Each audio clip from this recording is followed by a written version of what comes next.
poco es lo que me parece grave eso, ¿no? Cómo mediante una decisión de matar terminan reconfigurando el mapa de las relaciones políticas en Colombia. Digamos que a partir del estallido social, con el estallido social de 2019, los jóvenes lograron establecerle una agenda política a este país. Sí, total. Que fue hacer entender que la prioridad política del país no era la seguridad y tampoco era la preservación del aparato institucional con todo lo excluyente, antidemocrático y vetusto que es, sino que la gran pelea de esta sociedad era por superar esta condición ignominiosa, de la condición que nos reconoce el mundo entero, que somos el tercer país más desigual del mundo. Sí. Y es a los jóvenes populares a los que se les debe el que en la agenda pública de la sociedad colombiana, en la agenda política, se hubiese incorporado la necesidad de superar ese déficit de derechos que tienen la mayoría de los colombianos. Esa lucha por lo social, esa lucha por garantizar la equidad, la inclusión social, es el mérito más importante del estallido social, porque fue un pueblo que salió a las calles masivamente en todo el país a derrotar la exclusión, el ninguneo, el desconocimiento y encima de eso la represión. Ahí se puso de presente una agenda política que era una agenda de equidad para permitir que efectivamente se pensase que era posible lograr un gobierno como el que llegó, que fue el del presidente Petro, que pudiera adelantar las reformas sociales que superaran de alguna manera esos fenómenos de inequidad. Yo vivo en una zona de Bogotá donde el estallido social fue fuerte, que es que es Portal Américas, el portal de la Resistencia. Vivo como a 3 cuadras. Fue bastante fuerte las noches, fueron 71 días que tuvimos que vivir cosas muy duras. Conocí de frente a los jóvenes, a los ancianos que viven y a los niños que hacían presencia también en las horas del día. En la noche iban ancianos también a acompañar, no solo los jóvenes. Ancianos que se creen aún que tenemos algo de juventud, estuvimos ahí presentes, sentando nuestro precedente y conociendo el dolor de ellos también. Fueron 71 días que aprendimos uno del otro, se hicieron arengas y hubieron muchos enfrentamientos entre el ESMAD y los jóvenes y se hicieron daño entre uno y otro, pero finalmente esto sirvió bastante porque fue la única forma que nos escucharan. Eso fue la única forma que realmente entendieran que había necesidades, entendieran que había esa desigualdad tan fuerte y sentaron su precedente los jóvenes. Nosotros hicimos pedagogía en la Casa Museo Íncito, en Hemociné, con 70 jóvenes de primera línea, y algunos le están apostando precisamente a los grupos políticos y a los grupos culturales. Otros están también, lograron a la educación superior. Me parece genial, o sea, valió la pena. Y nuestras zonas que estaban olvidadas, por lo menos ya las vías terciarias les invirtieron un poco y ha cambiado mucho la panorámica de esto, sí señor.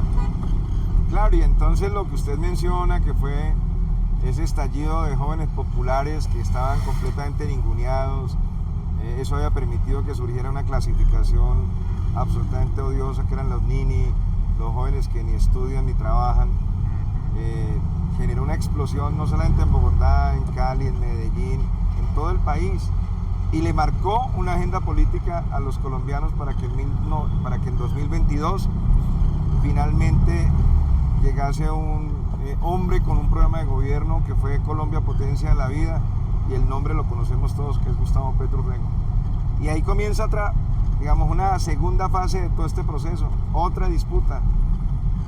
Un gobierno que gana legítimamente las elecciones con el favor del conjunto de los sectores empobrecidos y excluidos en Colombia, liderados y que estuvieron a la vanguardia fundamentalmente fueron los jóvenes populares, y llega allí con ese compromiso, y llevamos 3 años en donde la única reforma que se logró pasar, y eso que está a punto de ser examinada en materia lo que llaman el famoso examen de constitucionalidad en la Corte Constitucional, que es la reforma a la pensional, la reforma pensional. Y resulta que la reforma tan urgente que necesita este país, que la reforma a la salud, no pasó, la hundieron permanentemente, ahora la tienen estancada en la segunda intentona que decidió impulsar el presidente de la República. Y ahora lo que nos tiene aquí en medio de esta situación tan compleja, que es la reforma laboral, que además no es una reforma novedosa, es la restauración de los viejos derechos laborales que sencillamente expropió, hablando de los expropiadores, los expropió el innombrable Álvaro Uribe Vélez en 2002. Los trabajadores colombianos tenían derecho, por ejemplo, a sus horas extras, las nocturnas, las horas nocturnas, las recargas laborales correspondientes a los días festivos y a los dominicales. Eso estaba previsto hasta la ley laboral que regulaba la relación entre trabajadores y empresarios y que fueron despojados de esos derechos en 2002. Y entonces el presidente Petro decide llevar esa reforma laboral al Congreso de la República. El Congreso de la República siempre le da la espalda al país porque pues ya lo sabemos de antemano que está fundamentalmente conformado por banqueros. O sea, esos 106 congresistas, exceptuando los congresistas de izquierda, todos los demás allí van a representar unos intereses corporativos o de banqueros, de empresarios o de terratenientes. Tumbaron esa reforma laboral y entonces se crea la necesidad por parte del presidente de la República de impulsar un proceso de movilización para defender los derechos laborales de los trabajadores. Y estaba generándose un ambiente muy positivo por parte de la sociedad colombiana para respaldar esos ejercicios de democracia directa, de democracia participativa, como por ejemplo la consulta popular. Y cuando todo estaba de alguna manera construido en función de lograr que esta narrativa política del presidente de la República, basada en hechos reales, ¿no?, estaba cogiendo una fuerza inusitada, decidieron unos sectores tenebrosos en medio de la oscuridad asestar un golpe, que fue el intento de asesinato de Miguel Uribe Turbay. Desde aquí tenemos que hacer votos porque ojalá se recupere y, como lo ha dicho el presidente Petro, vuelva a recobrar la totalidad de su vitalidad y que se encuentre y se abrace con sus hijos. Pero evidentemente lo que no podemos pasar por alto es que ese hecho termina de alguna manera generando una modificación del contexto político. Totalmente, sí. Porque bueno, nosotros no podemos desconocer que hubo el domingo una movilización importante en todo el país, en Bogotá, en Cali, en Medellín, en Bucaramanga. Y empieza a aparecer ahí un elemento que nosotros, los sectores democráticos y de izquierda, tenemos que ser muy perspicaces para leer, para interpretar.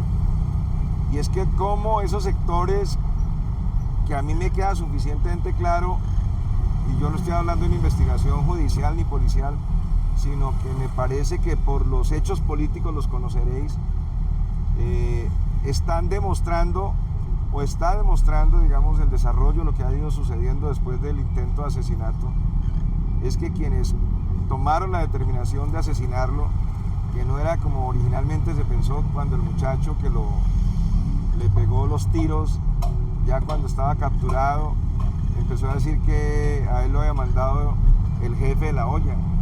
Entonces mucha gente pensó que era un tema de jíbaros, sí, allá del microtráfico en el barrio que todos conocemos, sí, los que hemos vivido en barrios populares. No, señores, ahí lo que me parece a mí, y eso es importante contárselo a los televidentes, es que hay una alianza criminal de sectores muy poderosos en el ámbito de la política, en el ámbito del poder económico, aliados con sectores muy poderosos del narcotráfico. El presidente Petro insiste que en buena medida la decisión la tomaron en Dubái,